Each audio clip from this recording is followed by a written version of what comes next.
tous, bienvenue sur Review.com. Cette semaine, la tendance est au hardware. AMD Liano, iPad Transformer 2 et Samsung Série 9 sont au menu du jour. Du hardware, des mobiles et du jeu vidéo, c'est tout de suite dans le Mag Review. Alors que la Nintendo Wii U a été présentée de façon assez maladroite à l'E3 et continue de faire planer le doute sur ses caractéristiques techniques, Crytek, le studio à qui l'on doit la série Crysis, commence déjà à nous parler de la prochaine Xbox. D'après les frères Yarly, la nouvelle console de Microsoft pourrait être dévoilée dès l'E3 2012. En effet, le studio travaillerait d'ores et déjà sur un TimeSplitter 4 qui devrait pouvoir tourner sur la machine et qui aurait peut-être même déjà été présenté à quelques privilégiés durant l'E3 2011.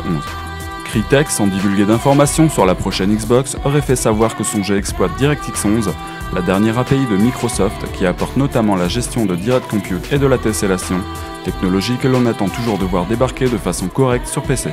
Si cette info s'avérait exacte, la prochaine console de Microsoft en aurait dans le ventre et pourrait bénéficier d'un GPU dérivé des AMD Cypress, Bard Cayman ou Nvidia GF100, GF110, alors qu'on murmure sur la toile que la Wii U aurait de son côté un dérivé du R770 des Radeon HD 4000 qui ne supporterait donc pas DirectX 11 mais serait bien au-dessus du X1900 de la Xbox 360. Bien entendu, tant qu'il n'y a pas d'annonce officielle, toutes ces données sont à prendre avec des pincettes aussi bien pour Microsoft que pour Nintendo. De plus, avec sa politique multiplateforme, Crytek prévoit sûrement de sortir TimeSplitter 4 sur PC et parler peut-être de DirectX 11 pour cette version.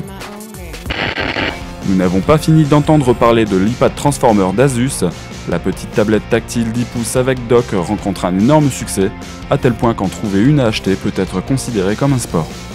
Disponibilité limitée ou pas, le succès de cette ardoise encourage Asus à préparer sa relève qui pourrait sortir en 2012 et proposer en plus d'Android un système d'exploitation sous Windows 8. La marque prévoirait, d'après les informations de notre confrère Les Numériques, de sortir non pas une mais deux Transformer 2, une sous Android et l'autre sous Windows 8.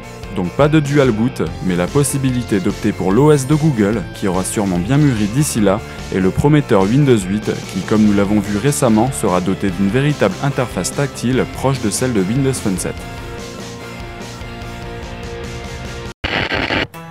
Grand bouleversement dans le monde de la navigation GPS, le fabricant américain Garmin vient de s'offrir les services de l'allemand Navigon.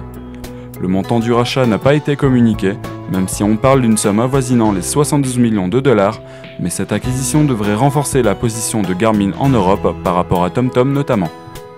Garmin est en effet très bien implanté aux USA, mais beaucoup moins en Europe où Navigon est de son côté très apprécié. La marque Navigon sera conservée et le rachat ne devrait pas provoquer de grands bouleversements aux USA, où Navigon devrait continuer à se concentrer sur la navigation GPS pour mobile. Dernier rebondissement dans la série HTC Desire versus Gingerbread. Après avoir déclaré durant la semaine que le HTC Desire n'aurait pas le droit à sa mise à jour vers Android 2.3, HTC revient sur sa parole en annonçant que la mise à jour aura bien lieu. Il faut croire que les réactions très négatives à l'encontre de la précédente annonce n'ont pas laissé HTC indifférent. Maintenant, il va juste falloir nous expliquer comment en 24 heures, le Desire est passé d'un téléphone pas suffisamment performant pour supporter le couple Gingerbread Sense à un téléphone capable de le faire. La vérité est ailleurs. Plus besoin de jouer au hacker pour exploiter Kinect sur PC. Microsoft, qui avait annoncé en avril dernier qu'il sortirait un SDK pour ordinateur, a tenu ses promesses et vient juste de le publier. Pour l'instant en version bêta, le SDK Kinect va permettre de relier le système de reconnaissance de mouvement de la Xbox 360 à un PC par le biais de sa connectique USB. Pour l'instant, seul Windows 7 dans ses versions 32 et 64 bits est compatible, et il vous faudra impérativement une carte graphique supportant au minimum DirectX 9 pour l'exploiter. Le SDK est téléchargeable et utilisable gratuitement, la seule condition étant de ne l'utiliser qu'à des fins non commerciales.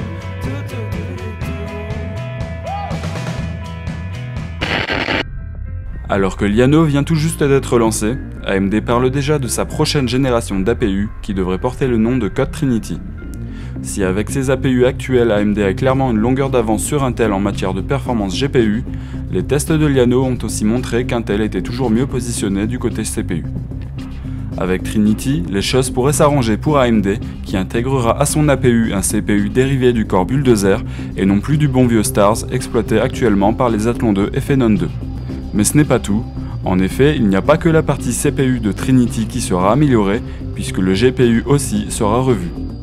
Ainsi, celui des prochaines puces Fusion sera basé sur une architecture VLI W4, soit le même type d'architecture que le GPU Cayman qui anime les Radeon HD 6970 et 6950. Bref, Trinity devrait apporter de sacrés changements par rapport à Llano. Sur Review, il nous tarde réellement de voir comment évolueront les APU AMD et en particulier s'ils réussiront un jour à offrir une consommation suffisamment faible pour être une solution réellement viable, notamment pour les tablettes. Aujourd'hui, Fusion est utilisé sans souci dans les netbooks, laptops et PC de bureau, mais il nous semble qu'AMD a un réel coup à jouer pour les tablettes à l'aube de Windows 8, car même si Windows 8 sera compatible ARM, la possibilité de pouvoir l'installer sur une tablette x86 avec pourquoi pas un APU Fusion pourrait clairement donner du fil à retordre au couple Android ARM, puisqu'il n'y a clairement pas de comparaison possible entre le catalogue d'applications d'un Windows et d'un Android. Vivement l'année prochaine.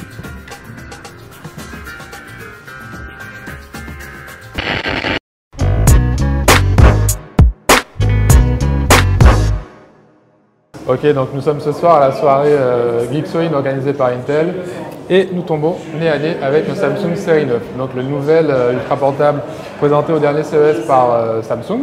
Donc rapidement un petit tour d'horizon puisque bon, pour nous c'est la première fois qu'on le voit. Donc une machine au design super réussi. Le clapet en alu, à l'arrière on a un cache en plastique. Donc je ne sais pas si ça se voit sur la caméra mais on n'a pas de cache pour pouvoir changer la RAM ou le disque dur, on ne fait pas de trappe. Du côté de la connectique, là aussi c'est super bien fait. On a des petits clapets, donc ici avec un lecteur de carte micro SD, une prise jack et une prise USB. De l'autre côté, encore un autre clapet avec une prise réseau, une prise HDMI et encore une prise USB. Donc un total de 2 ports USB, une connectique HDMI. Et franchement, un design carrément réussi. Alors, à l'intérieur, là encore, ça reste super sobre. Les contours de l'écran sont brillants.